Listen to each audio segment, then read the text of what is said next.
할렐루야. 오늘 우리에게 주신 하나님의 말씀은 베드로후서 2장 1절의 말씀입니다.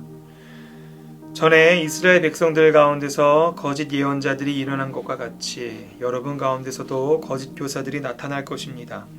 그들은 파멸로 이끄는 이단을 몰래 끌어들일 것입니다. 그래서 그들은 자기들을 값주고 사신 주님을 부인하고 자기들이 받들 파멸을 재촉할 것입니다. 아멘.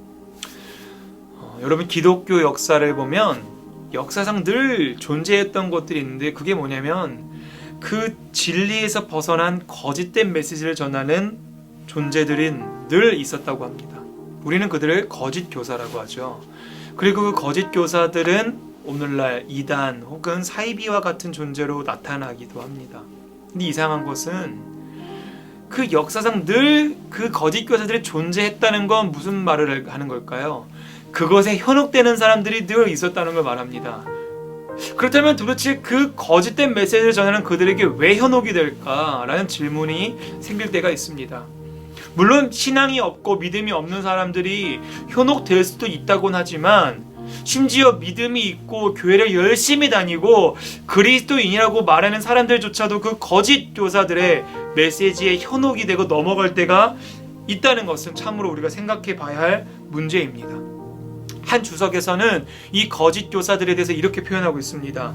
타인뿐 아니라 자신들까지도 파멸로 인도할 이단의 가르침과 그에 따른 삶의 패턴을 은밀하게 소개하는 자들이며, 자신들을 예수 그리스도의 피로 피값 주고 사신 하나님의 은혜와 능력을 의도적으로 거절하는 사람. 여러분, 이것이 거짓 교사라고 합니다.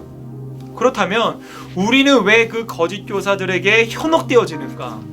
에 대해서 두 가지를 좀 살펴보기 원하는데요. 첫 번째는 바로 우리들의 욕심에로부터 그 현혹되는 이유가 있다고 합니다.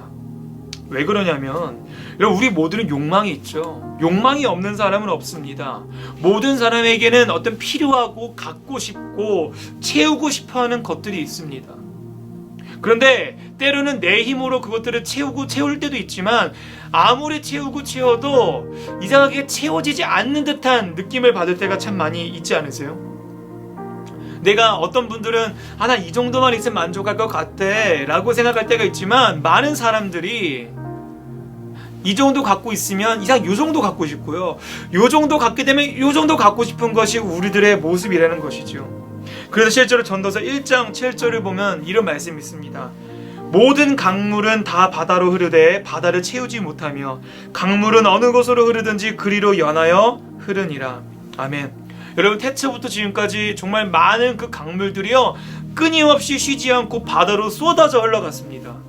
그런데 이상하게 그 바다는 한 번도 채워진 적이 없다는 것이에요. 마찬가지로 우리들은 우리들의 이 욕망을 채우기 위해서 계속해서 무언가를 채우려고 하지만 그 채워지지 않기 때문에 우리에겐 만족함이 없는 것이지요. 그런데 거짓 교사들은 뭐라 그러는지 아십니까? 너희들을 위해 채울 것이 있다는 거예요. 너희들이 이것만 가지면, 너희들이 이 우상만 잘 섬기면, 요것만 잘 믿으면 그걸 채울 수 있다는 것이에요. 그것을 예수 그리스도라고 소개하지 않고 우리 눈에 보이는, 우리들이 가시적으로 눈에 보이고 잡을 수 있고 취할 수 있는 그 우상을 제시하면서 우리들의 욕망을 채워줄 것이라고 선동하는 것입니다. 그리고 또한 두 번째요, 우리가 거짓 교사에 현혹되는 이유는 불안에 대한 문제가 있습니다. 여러분, 우리들의 인생은 참 불안하죠. 우리들이 살아가면서 때로는 어떤 고난과 역경이 올 때가 있는데, 어떤 고난들은 우리들의 힘으로 해결할 수 있을 때가 있어요. 근데 어떤 고난은 우리가 아무리 몸부림쳐도 해결할 수 없는 고난들이 올 때가 있습니다. 그런데 거짓 교사들은 다른 신들을 소개하고 우상들을 소개하면서 너희들이 요것만 하면, 요것만 가지면 너희들의 문제 해결할 수 있어 라고 현혹한다는 것이죠. 그래서 실제로 우리가 신을 숭배하지는 않더라도 우리가 만들어 놓은 그 신의 틀을 따라서, 내가 생각하는 신은 이걸 해줘야 돼, 내가 생각하는 신은 요걸 해줘야지 내가 나를 사랑하는 신이야 라고 나만의 내 입맛에 맞는 신을 만들어 버린다는 겁니다.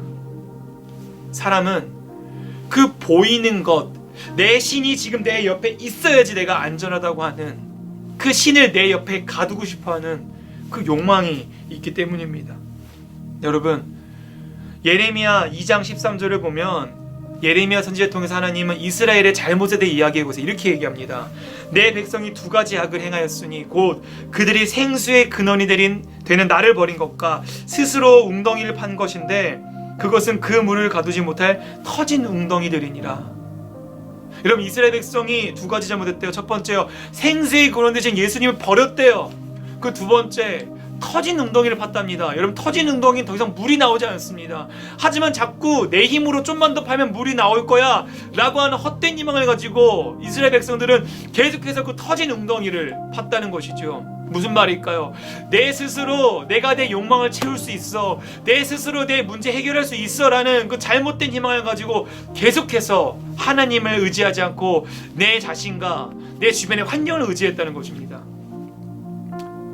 여러분, 한 해를 마무리해가는 이 시점 가운데, 또한 내년을 준비하는 이 시점 가운데 내 자신을 의지하지 마시고 우리 주변의 환경을 의지하지 마시고 생수의 근원 되시는 예수님을 의지하는 여러분 되시길 주님의 이름으로 소망합니다. 그때에 우리의 그 채울 수 없는 공허함을 우리 주님께서 채워주실 것이에요.